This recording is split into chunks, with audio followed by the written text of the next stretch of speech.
It's been nearly 40 years since anyone has set foot on the moon. But in the next decades, U.S. astronauts will return. And this time, they plan to stay. It's not the same old program again. It really is a lot more ambitious than anything we've ever done before. Survival is far from guaranteed. There's no air, food, or water, just lethal doses of solar radiation and razor-sharp dust. So what will it take to make the moon inhabitable? And do we have the technology to pull it off? Now, we have machines that we never would have dreamt of in the 60s. Living in space has always been the ultimate science fiction dream. For this generation, the future is now.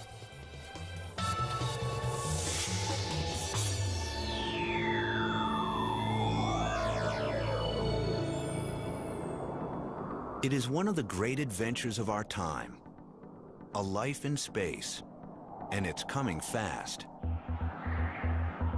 In less than 20 years, humans will be making a home on the moon. That's what NASA's planning in their new vision for space exploration. By the year 2020, dozens of teams will begin arriving. Their goal, to create mankind's first outpost in space, a base camp on the moon. But just to survive there will be one of the hardest tasks science has ever undertaken. The moon's hostile environment not only lacks all the things we need to survive, the dust that covers it is potentially lethal if inhaled. Establishing a lunar base will be like a mission impossible. To pull it off, scientific teams across the country are now working on groundbreaking new technologies. From next-generation robotics and remote sensing to state-of-the-art advances in navigation and life sciences. Will they be able to reinvent space exploration within a decade as planned? Their timetable has already begun. It all starts with an unmanned mission slated for 2008. It's our first trip back to the moon in years, and NASA's plans for a lunar base are riding on it. On board is the Lunar Reconnaissance Orbiter, or LRO, our map maker. If LRO fails, so will everything else. Because before we can build a base, we have to figure out where to put it. And on the moon, as on Earth, the three key factors are location, location, location. Well, right now, the best maps of the moon were made by the Clementine Orbiter in 1994 and the Lunar Prospector in 1998-99. The problem is they're incomplete and they're relatively low resolution, but they're very good. In order to really understand the real estate we want to go to, we got to do better. LRO's vital mission is to map the moon in detail using advanced lasers. Up until now, the best moon maps have only been accurate to within a dozen kilometers. But LRO will go down to the nearest 100 meters. Without it, knowing precisely where to place a shelter or anything else on the moon would be next to impossible. The 6 previous moon landings stuck strictly to the lunar equator, where the surface is flattest, the best place for a safe landing. This time around, the most important criteria of where to land will be what they can find there, specifically mineral resources. That's because no long-term manned lunar mission will be able to survive based only on what they bring along. Imagine packing for a camping trip and packing 50 gallons of water for 2 weeks, because there's none, and your 50 pounds of food, and your 50 pounds of packs. Well, that's a lot of packing. Every ounce, every gram you take into space costs money, because you have to launch it and get there and land it. In space, survival boils down to a small but critical checklist of essential items. First and foremost is oxygen.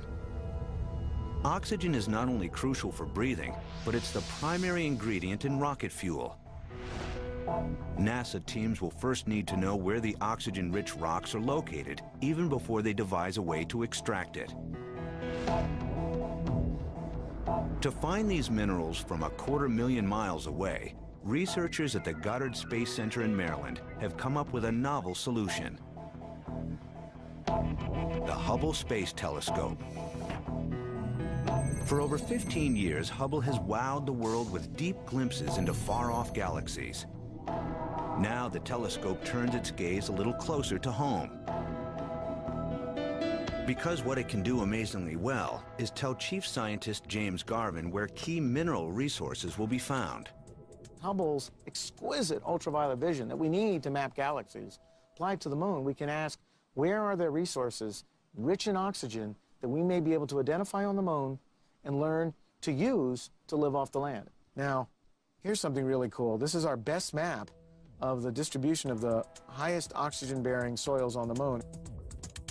Shown in blue, oxygen-rich material has a specific fingerprint when exposed to ultraviolet light.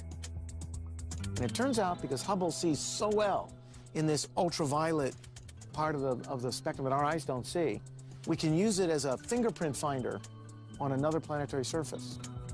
Human eyes see only shades of gray on the moon, but Hubble reveals a world of vibrant color.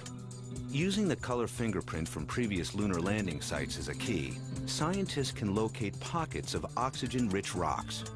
It's a map to potential lunar treasure. Because in real estate, location's everything, and that's the way exploration works. Do we want to go back to these places? Do we want to go to this place? Down here to the poles where there could be water ice? Hubble allows us to map what's there and target more precisely where we might want machines and people to go. Besides oxygen, the other key to life is water. Carrying enough up for an extended stay is not a practical option. So we'd either have to make it once we arrived, or better yet, find it there. Of course, there are no flowing rivers on the moon, but there are hints of where ice might be hidden. Like a crater so deep that no sunlight ever reaches its floor. Shackleton's crater on the moon's south pole. At 300 degrees Fahrenheit below zero, it's an excellent potential ice trap where hydrogen, possibly from water, is known to be plentiful. A second satellite aboard NASA's mission in 2008, the Lunar Crater Observation and Sensing Spacecraft, or LCROSS, hopes to confirm that water ice is there. But before this vision can be realized, scientists must remain firmly planted near San Jose, California, at NASA's Ames Research Center, in the shadow of its historic blimp hangar. About a dozen LCROSS team members have set out to find the fountain of life on the moon. Dr. Anthony Colaprete is lead investigator. Hey, Kim. So, are we getting set? It's amazing how much such a small little unit will do for you, huh? Yeah. Much of their hope rests with this tiny, fragile box supplied by an outside vendor. Once loaded on the LCROSS satellite, it will look for infrared patterns of water in the moon's crater's dust. But since that crater's dust is hidden in a permanent shadow, the LCROSS team thought they'd bring the dust up to them, ramming a school bus-sized rocket shell into the crater, kicking up 500,000 pounds of dust 20 miles into the sunlight so the device can scan for water ice or vapor. But before that happens, the device has to survive the pressures of a rocket launch at 10 Gs, 10 times the force of gravity. To be sure it can, the team is going to subject it to even more. So we're going to put 14 Gs per axis. Yikes. Quite an aggressive test. Yeah. It's a very aggressive test. That's about 1.5 times? 1.4 times What we it's expect expected in much? flight. Okay. In flight, we're expecting about 10 Gs. 10 Gs, okay. And we're going to do all three axes? We're going to do you all said? three Okay. axes. X, Y, and All Z. right. How long do we shake each axis? 1 minute. 1 minute? Okay. This instrument is a critical instrument to the payload because it is the one primarily responsible for direct measurements of water vapor and water ice. That's why it's in here first. That's why it's shaking, and we're beating it up as much as we are because we want to make it as robust as possible. 35 kVA amplifier for the vibration.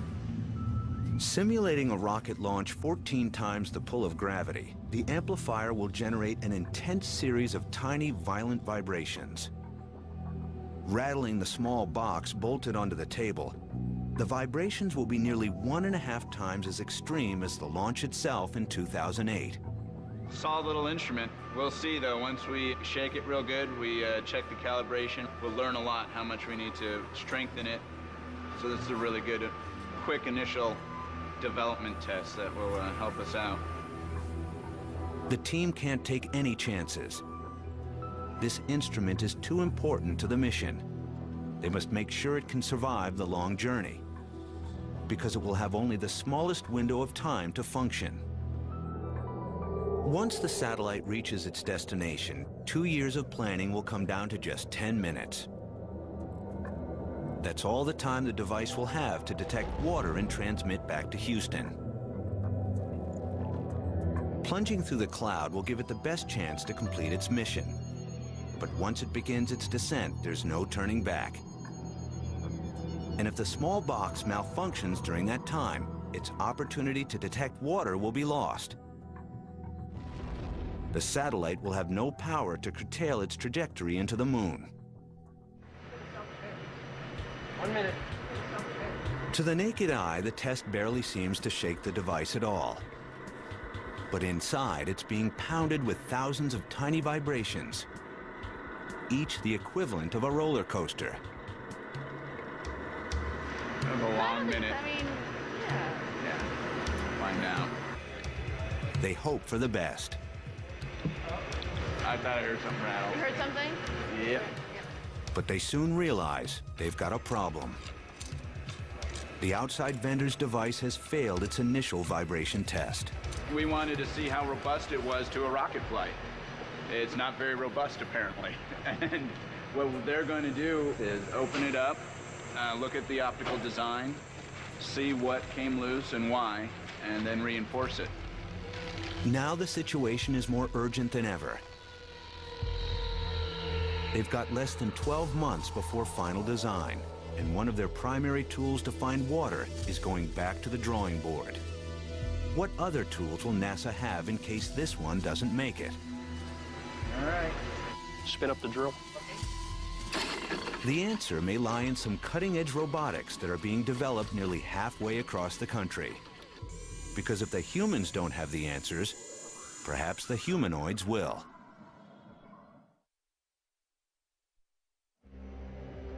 With final designs for NASA's L-Cross Moon mission less than 12 months away, the hope of tracking down potential water sources has taken a hit with the recent failure of one of its key instruments. Luckily for this mission, there are other teams and other devices also in the planning stages. Though the L-Cross satellite will have the best vantage to measure for water, it won't be NASA's only asset reading the dust cloud. The Hubble telescope and the Lunar Reconnaissance Orbiter will both be in position to read the impact clouds. And if water is present, NASA will need a way to find it beneath the surface. In Houston, Texas, at Johnson Space Center's Vanguard Hangar X, another team is innovating a tool many Texans know well: a mineral exploration drill. Drilling is going to be a really critical tool if we can tap into water resources in the subsurface of the moon. That's going to help enable our human exploration tremendously. But this is not your average power tool. To locate ice reserves, it must operate for long periods on low power and endure temperatures up to -300 degrees without freezing or cracking. And it also has to be small and portable. Normal steel drills, immense and heavy, would be impossible to get to the moon, let alone use there. Okay, you're now in.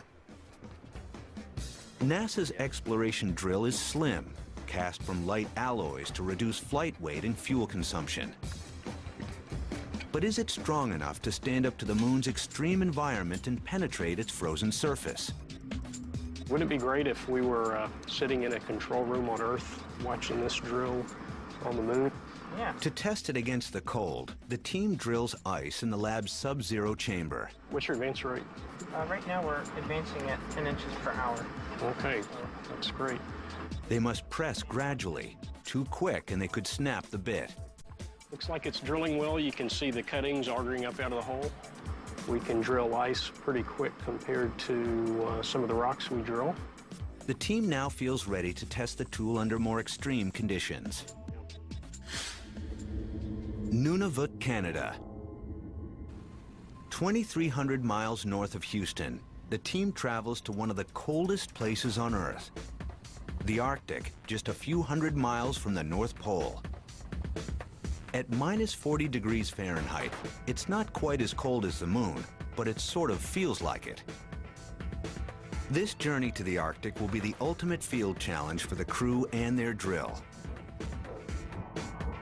They're taking it out to the frozen sandstone outcrops of the St. Mill Basin. This is the sandstone site where we think we want to do our first drilling of the trip. Can an exploration drill that uses no more power than a reading lamp work out here? We've got everything set up. We're bringing the bit down slowly, and we're going to do a test, put it into spin mode, and see if the torque motor is working. All right, enable. Severe cold makes metal more brittle.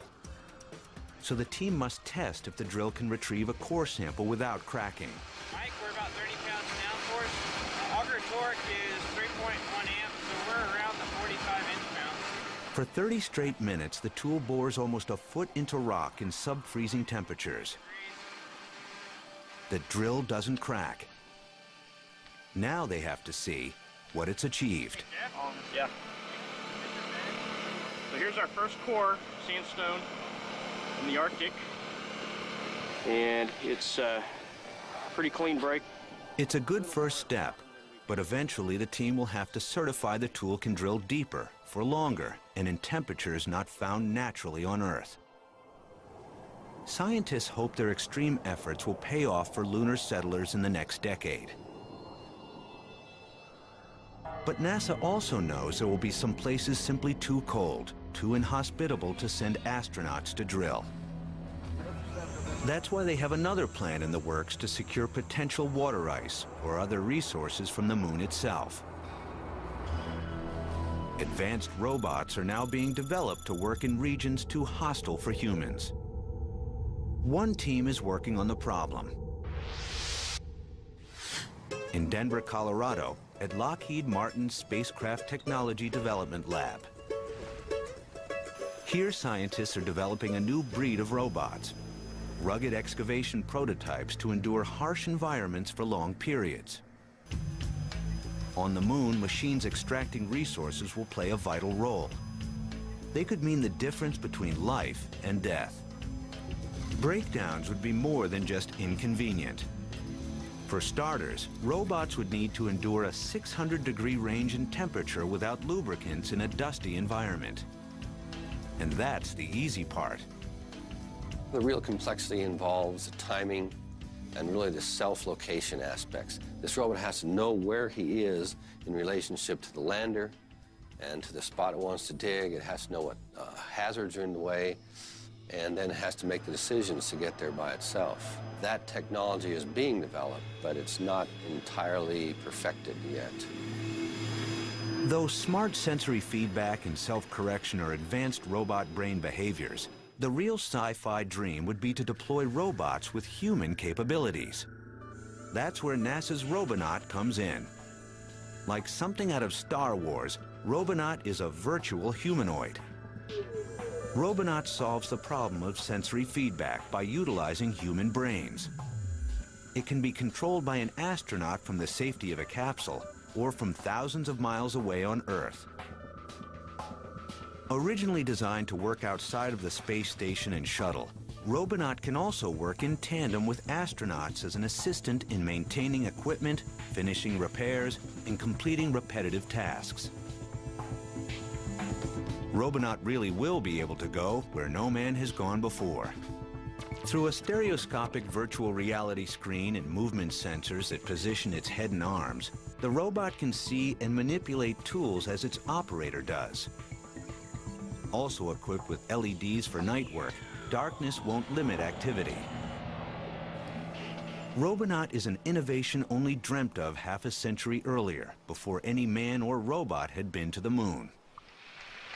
We choose to go to the moon in this decade and do the other things, not because they are easy, but because they are hard.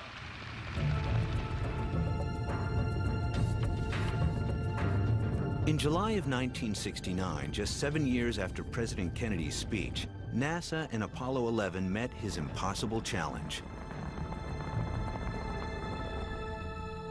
By December 1972, astronauts had returned to the moon 5 more times. The last, Apollo 17, included geologist and space pioneer Harrison Schmitt, the 12th and last to step onto the moon. So far. We developed an insight, I think, into what human beings can do with modern technology if they just put their minds to it. Apollo seemed like an unreachable goal when it was articulated first by President Kennedy. Those lunar missions revolutionized our understanding of the universe and ourselves within it.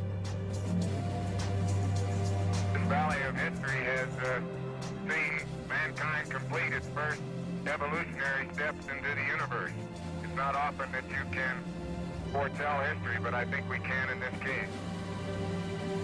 Based in part on the Apollo missions, astronomers got a much clearer insight into the moon itself and how it was formed.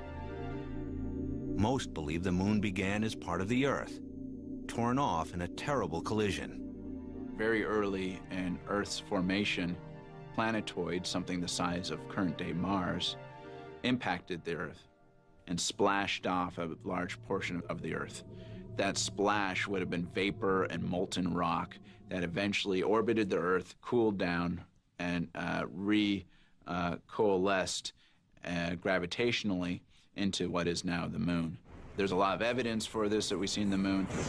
For one, the moon wobbles like a lopsided basketball. As it formed, molten clumps of rock deep inside were pulled together towards the Earth. After cooling, these dense clumps exert greater gravitational pull on passing objects, like satellites or spaceships. If the theory is right, and the moon was once a small piece of the Earth, then how can the next settlers make it feel like home? Nearly 850 pounds of lunar dust and rocks collected on Apollo missions may hold a clue. Housed at Johnson Space Center's Lunar Lab, some are similar to rocks found in Hawaii. This one looks like basalt, cooled quickly after lava flow. Okay, so let's start with it lying flat. Others are filled with an element found in large supply on Earth, oxygen. But how can you squeeze the oxygen out of a rock? That will be the challenge for the next generation of astronauts as they attempt a modern-day alchemy, pulling oxygen and water out of a stone.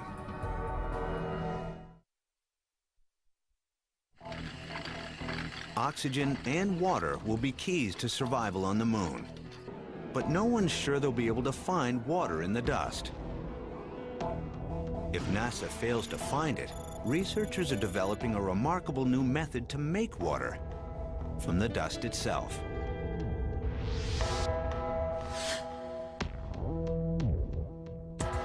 Moon dust is actually more valuable than diamonds or gold. It's far too expensive to experiment with in large quantities.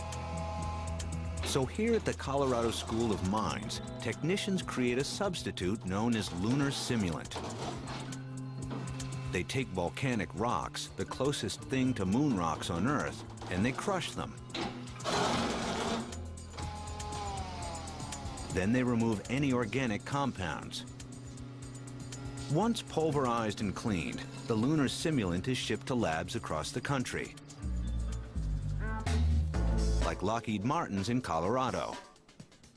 As with real lunar dust, or regolith, this simulant is rich in oxygen. 5.02 grams, 5.02. If scientists can find a way to squeeze out the oxygen, astronauts could use it not only for breathing, but also combine it with hydrogen to make water. The method is called hydrogen reduction. Okay, Larry, we're good to go. They place a small amount of the simulant into a reactor and heat it to 1,000 degrees Celsius. Then they add a little hydrogen. And just like that, they get H2O, water from the dust. Bruce? Yep. How's it going? It's going good. Actually, a really good run today. Excellent. How much water did we get? It looks like about 0.04 milliliters. How much soil did you put in there? 5 grams. Is that freezing level? What that is? Might have the condenser a little too cold. Yeah, I don't even get too cold. Once cooled, the water can be used as is, or broken back down to create oxygen. Good results. What we're trying to show for NASA is that we can actually provide a complete self-contained oxygen-producing system that's completely independent of all human intervention, that can be launched before the humans get there and provide a pre-positioned cache of supplies so that we can sit there and percolate away, make oxygen, store it as liquid oxygen, and when the astronauts arrive, they can have a safety cache that they could just plug it into their habitat and live off that for a longer duration. Yeah, we're very interested in something called ISRU, in situ resource utilization, basically living off the land. When the astronauts set out to return to the moon in 2020, they will have one of the trickiest jobs in the history of exploration, but one of the most vital: building shelter on the moon. What might a moon base look like? Back at NASA's Hangar X in Houston, engineers are pushing the concept of a mobile home to its limit. They're working on a vertical cylinder, a townhouse for the moon. Like a spaceship, any lunar habitat has to be pressurized. Cylindrical walls help retain that pressure and distribute it evenly.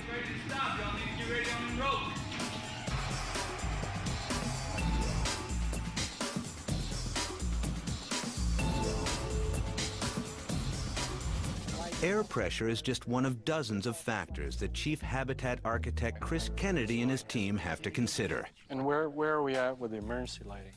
Even more basic is the orientation: vertical versus horizontal.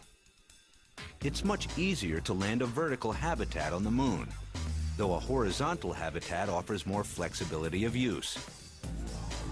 To overcome the problem of landing it, perhaps the horizontal could be made from more flexible and easily packed material, maybe even something inflatable. A lot of the design is driven by the volume that that launch vehicle can deliver. And that's where sometimes we start thinking outside the box, like looking at inflatable habitats. So we package them up in a smaller volume, and we would take them to the moon or into space and then deploy them, and then thus you have a larger volume to work with, giving the crew member more free volume, more habitable volume for them to live in and to work in.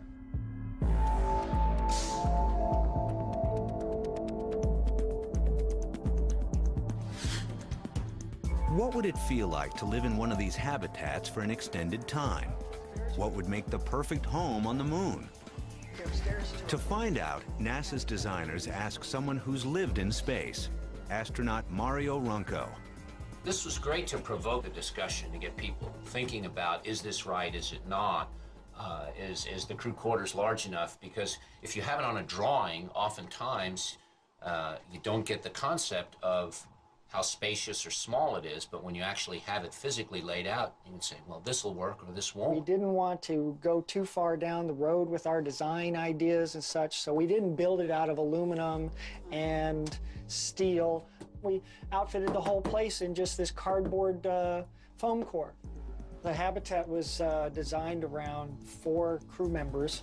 This bed is weight bearing, so you can go ahead and get on it. Mm-hmm. So, yeah, it's good. If this one would be your crew quarters, you have your work surface area, you've got your window. And we'll make this the crew quarters on the other side by sliding this down, and now it would be the mirror image of the other room. This is our smallest volume crew quarter, so we combine the bed with the desk. People go into their bedrooms or their crew quarters. That's private space, but most of the activity is going to be done here. And so this place needs to be someplace that is conducive to being in. You want to be here, you'll feel comfortable. You know, this was our flat screen TV. Right. In the evening, for social times, you could be watching movies here. In the daytime, you could be talking with Earth. Right. Food. What kind of food are we going to have? We have ISS, International Space Station, kind of food right now. The food packaging that we have now for space is optimized for zero-G. You insert water with a needle and you rehydrate it that way. And on the moon, you're going to have gravity. Sinks and faucets and dishes, and it doesn't make sense to eat your vegetables out of a package like this. You're going to put them in a bowl and eat them with a fork and spoon. And maybe they'll be freshly picked from a lunar garden developed in NASA's Life Sciences lab. These hydroponic gardens grow plants in nutrient-rich solutions, not soil. Plants will be key to any life in space, not just for fresh food, but also to produce oxygen, absorb carbon dioxide, and naturally filter water. Other tests show that living with plants can reduce stress, an important psychological plus for those cooped up in a tube for 6 months. The effects of space habitation have been tested for 20 years aboard the International Space Station. This Commander Scott Horwitz, as he begins to open the hatch into the station. The pioneering facility has provided invaluable information for researchers on both the psychological and physical effects of living in space long term.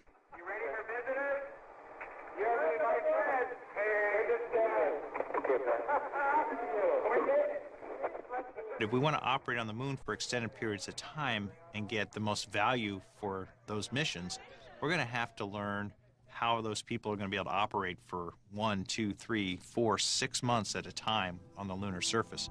We're doing that kind of work in microgravity today on the International Space Station.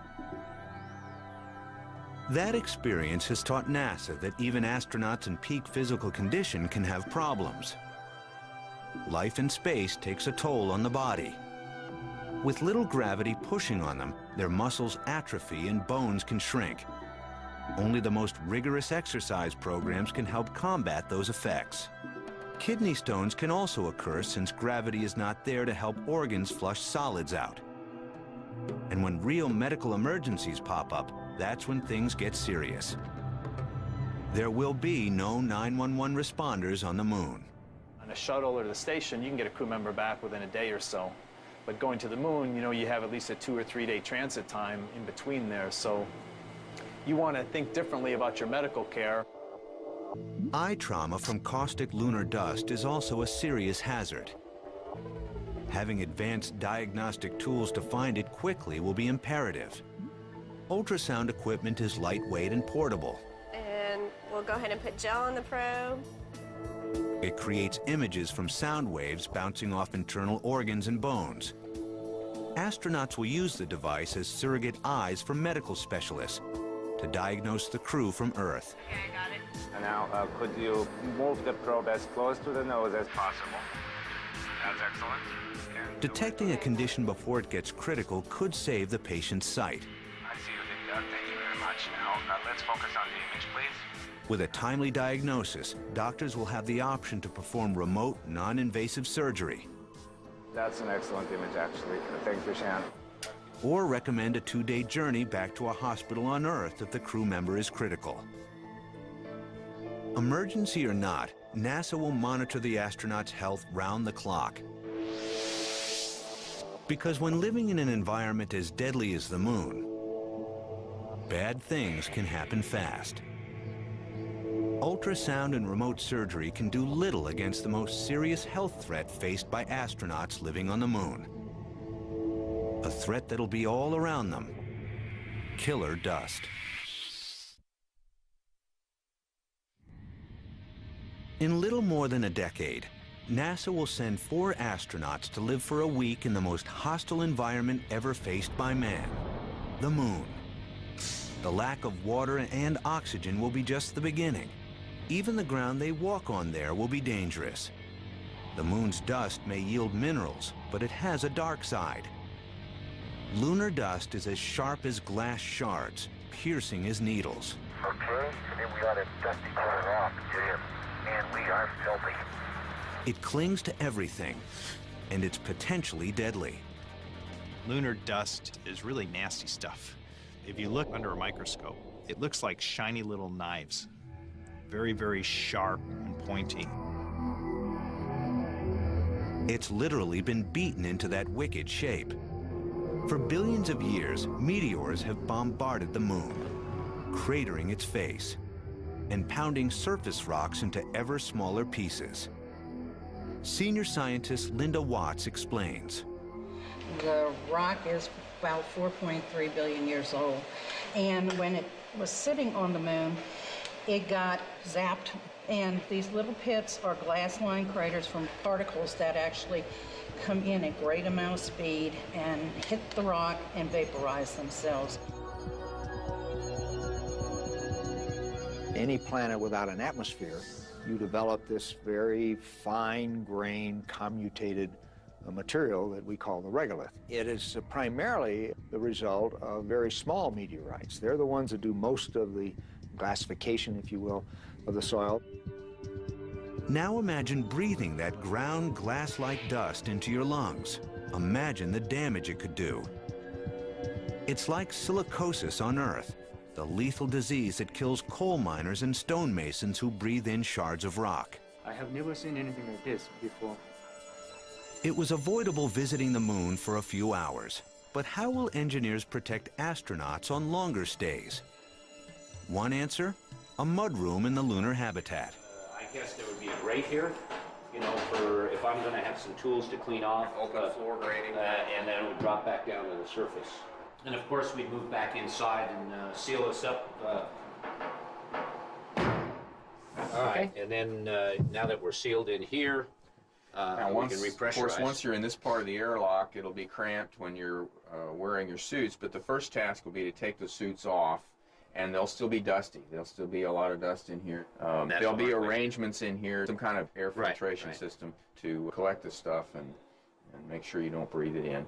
I like the idea of the knee knockers, as we say in the Navy. That's a barrier so that you don't just drag the dust across. You clean off here and then step over.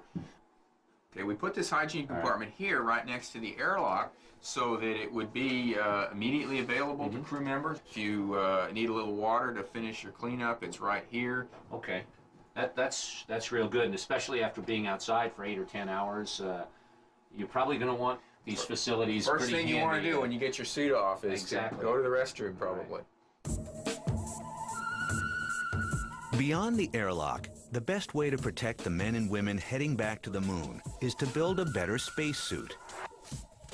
This is shelter on a very personal level, their first defense against the extreme and hostile environment. Joe Cosmo and his team have been building the next generation of suits based on lessons from the past. I think one of the more interesting materials we developed specifically for the shuttle program was the outer layer of the thermal micrometeoroid garment. We call it orthofabric, and it was a blended weave of 3 materials. It was Gore-Tex, Nomex, and Kevlar, and it's very tough stuff. Tough, yes, but mobility has always been a problem. Even before orthofabric, the Apollo suit's limited range of motion made even the simplest tasks awkward. The suit was quite stiff, and it took a lot of effort to bend it and to use the gloves. That was the most serious defect.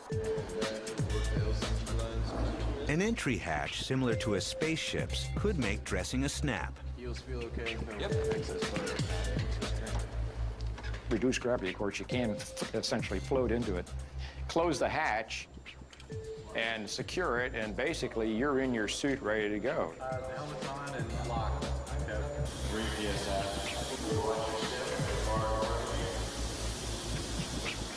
The design team tests prototypes not just for mobility, but also comfort. If you lift your arms, does that relieve that pressure? Oh, yeah. If I do this, so if you do it's that, not contacting. Okay, so it's just when the way you have it positioned. They need a spacesuit that can walk, bend, and kneel for days, weeks, or months on the moon. The experiments are ongoing. But for even greater mobility, the astronauts will need something else. New wheels for their local commutes. 30 years ago, the Apollo moon rover helped NASA break exciting new ground. Without it, we would not have made any of the major discoveries that we made on our mission, and I think that goes also for the Apollo 16 and 15 missions as well. Oh, spectacular. Just spectacular. The original Apollo rovers were one-time use. They basically landed with the crew used them during that 3-day mission, and then they were done. Almost like a disposable robot. This time around, engineers are designing a robotic vehicle, a brand new generation of lunar dune buggy. Vehicle is enabled. They call it Scout. Backwards.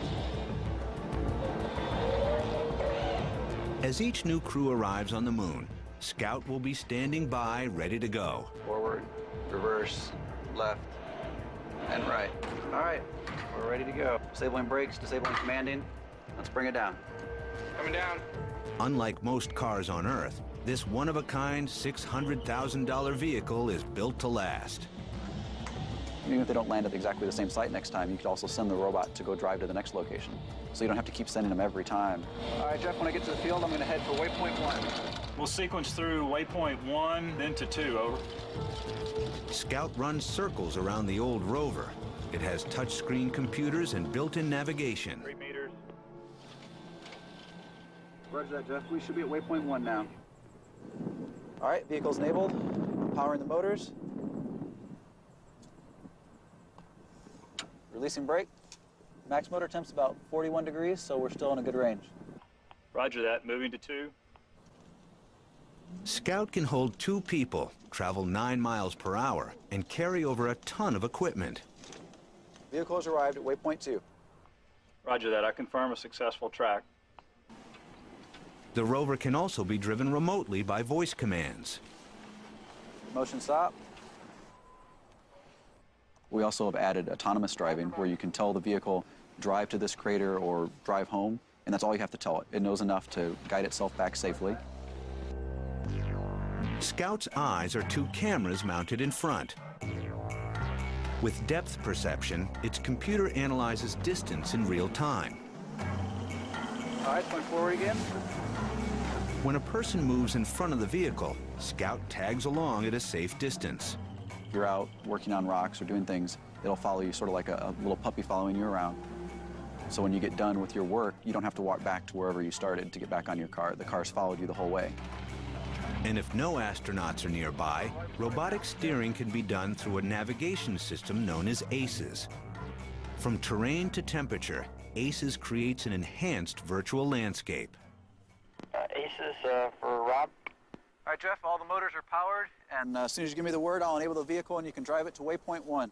We're disengaging brakes in 3, 2, 1, mark. Roger that. Vehicle is now enabled. You're ready to go to waypoint 1. Okay, moving to waypoint 1. 3, 2, 1, motion. Roger, vehicle motion. Multiple angles give the operator a panoramic perspective. Looks like I'm going dead ahead here. And confirm vehicle stop. His base camp shows you 0.35 meters off target. That's awesome, over. In the future, this technology may also guide individual astronauts across a virtual landscape. We might use a system like this in the visor of the helmet. And so literally as I'm walking along, I can see that blended with the live view, and as I naturally look out. I don't have to look down at a map and look up, figure out where I'm at. It's just part of my natural view. The view from the moon will be dominated by a harsh and lethal landscape. That's why field testing on Earth is so critical. A well-defined meteor impact crater in the Arizona desert is the closest thing to the moon on Earth. It's surrounded by coarse volcanic rocks.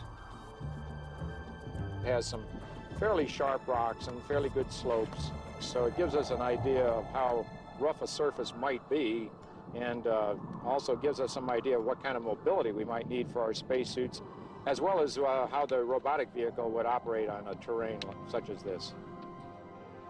Here, several NASA teams converge to check the state of mission preparations as deadlines approach. Together, they call themselves the Desert Rats, an acronym for Research and Technology Studies.